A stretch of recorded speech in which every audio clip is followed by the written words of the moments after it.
We're taking a deeper dive into Hard Knocks and our offensive coaches, and we got some questions because what will Hard Knocks reveal about our offensive coaches? And it's gonna be interesting. Boss Cowboy Sports, where your voice matters. Let's go.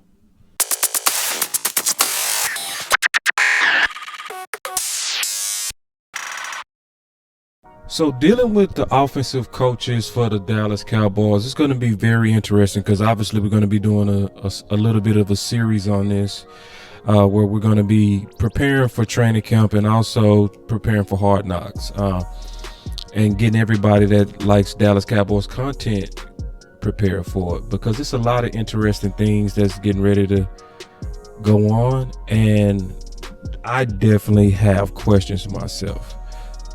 So the Dallas Cowboy offensive coaches, because obviously it's all kind of questions on the offense, not in a bad way. Everybody feel good about it, but there's been small debates on should the Dallas Cowboys be run first, pass first, or adaptable. We're going to be able to kind of get clues about that. We're going to see how they talk. We're going to see how they go about scheming and attacking even their own defense, which is going to tell you a lot about what they're thinking.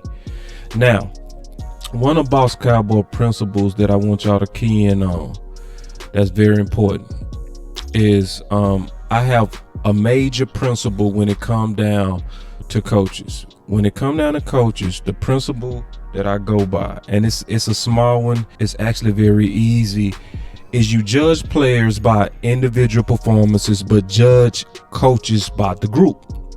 So as I go through these guys, I'm gonna give you my gut feeling on what I think about them based on the performance of the group from last year. So obviously, we go start with Mike McCarthy as the overall offensive coach. He has an offensive background. But one of the things about Mike McCarthy, and I call him the former Cowboy killer, he was very successful against us. Amazingly, he had a lot of bad luck happen last year, and I actually think he did well managing major crises. When it came down to it, his guys didn't quit. They stayed motivated. He was down to sometimes his third string quarterback, and they still won games. I guarantee Garrett wouldn't have won 2 games with the hand that he was dealt. He pulled out 6. That's good, and his resume is solid. So I'm expecting to see some common sense out of him, and that's gonna be interesting from Hard Knocks. Another thing about Mike McCarthy, just kind of going through him, some of the cons is he seems devoted at times versus loyal, especially when you look at his hand-picked guy DiNucci. I think sometimes he can over-delegate. Hard Knocks is going to answer that question. I also want to see his judgment on special teams, because he's the final call on special teams, and I frankly think at times he was over-aggressive. He keeps a very tight circle, which I like. You'll see a lot of his coaches or former players or former coaches, and that's a good thing because he doesn't let his ideas out the building. He's very smart about playing defense. He uses the media the right way with smoke screens, so Hard Knocks is going to be a challenge to him. He shows passion and emotion at the right times. He attacked matchups in 2020 on the perimeter, and I like that. You know, we didn't see Gary do that. He went after it on the perimeter.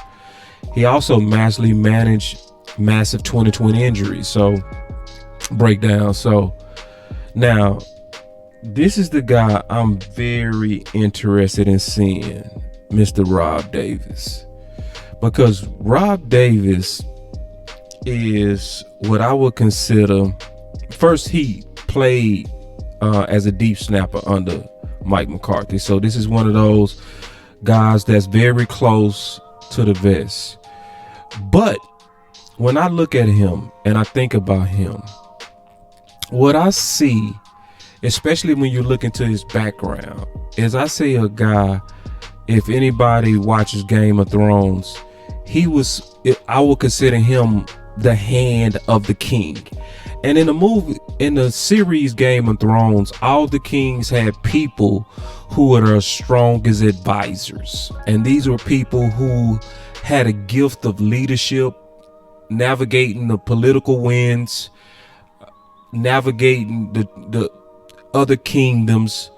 That's what he is to Mike McCarthy.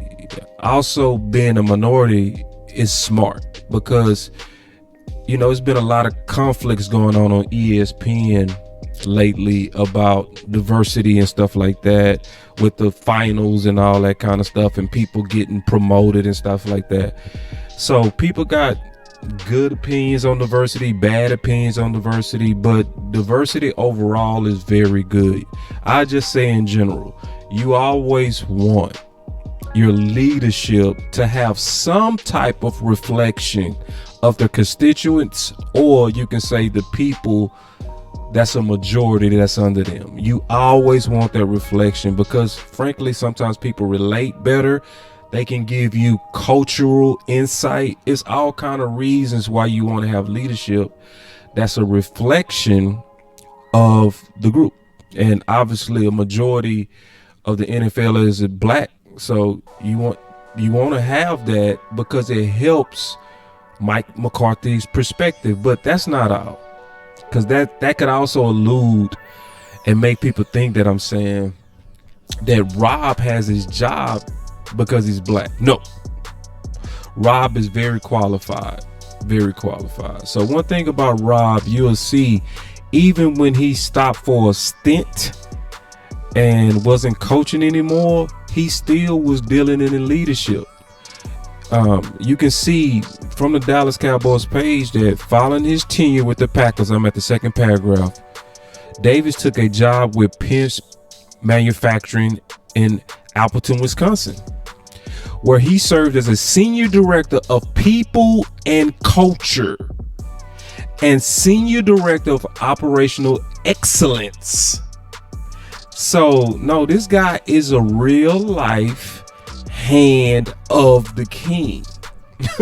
He specializes in leadership. He specializes in culture. And if he's not in football, whatever he does is going to be in that lane.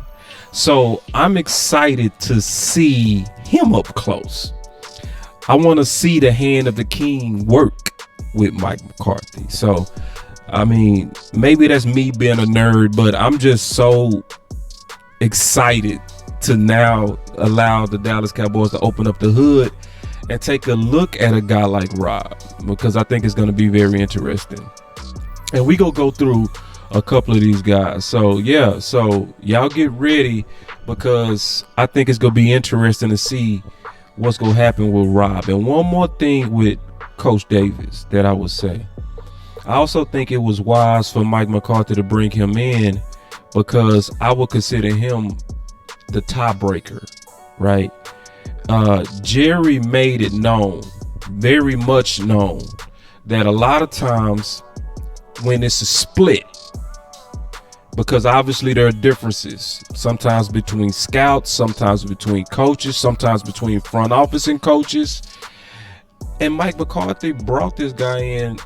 I don't think it was just for his wisdom and his leadership and his cultural training. I think it's also sometimes to add an extra man to be the tiebreaker. So, I mean, I like the moves, and I want to see firsthand on Hard Knocks, is that true? And so we go get into a couple of more coaches, because we got to break this up into a little bit of a series. That way we can kind of go through everybody and give everybody their proper due. So, but that's Rob, and I'm definitely excited to see more of Rob. So then obviously we all gonna want to see the next guy, Mr. Kellen Moore. And one thing about Kellen, you know, the fan base is split on him. A lot of people love him. A lot of people kind of unsure about Kellen, right? And so when you take a look at Kellen, it's some things that stand out. First of all, in 2020, Dallas was ranked number 2 in pass attempts. Now remember, it was a majority of backups, because Dak was gone after 4.5 games, and that's a lot of throws from backups that tell you that he's pass happy. All right, so Obviously, watching Hard Knocks, we're going to want to kind of take a look at that. Another thing is that in 2019, Dallas was ranked 11th. So he got worse after Dak in terms of being pass happy, Now, to his defense, you could also say, well, the best of what was left was the weapons, because Zeke was banged up. The offensive line, 80% of them was injured. The only people that was healthy and strong was the perimeter guys. So maybe this is Mike McCarthy and Kellen Moore saying, hey, let's let our strength be our strength, and we go stick with our strength. But I want to get in that room. So with Hard Knocks, we go get to see some of that as they kind of engage each other and go through it. So that's going to be very interesting as Hard Knocks goes on. So a couple of things about Kellen on the cons is obviously he's pass happy, but that could have been because there was the strength. So we go kind of allow him the time to work that out. He's inexperienced, but adding skins to his wall quickly. I would definitely say he's unbalanced as of last year, but he's trending up. And he can turn the offense 0 to 100 real quick under Dak. We know that. He can turn it to high octane very quick. He's not afraid to go high tempo at all. So he's gaining experience. And my question is, and what I want to see through Hard Knocks, I want to see what does he do in terms of accountability, especially with his former teammates like Dak and Zeke. I want to see that. I want to see how he handles it. So with Kellen Moore, it's going to be very, very interesting to watch him work. Because, Kellen got some big shoes. So we got to, get ready to kind of see what he's going to do in Hard Knocks, watch him a lot closer, up close, and just see how he thinks. So y'all definitely stay with us. We're going to walk through a lot of these coaches and kind of prepare you for what I would say I want to see through Hard Knocks. But then, what do you want to see? So make sure y'all go into the comments and put some notes down there and say, hey, man, I want to see this. I want to see that. I might put it in the next show or the next video, because I'm going to break down these coaches and the pros and cons and things that I want to see going forward. But definitely make sure y'all stay with us at Boss Cowboy Sports. And because we're going to have some bonuses also coming too. Also, thank y'all for staying with us. And before you go, make sure you hit that like and subscribe. That way this video can go out to more people as we prepare the fans and people that follow Boss Cowboy Sports for training camp. And y'all already know, stay loyal, not devoted.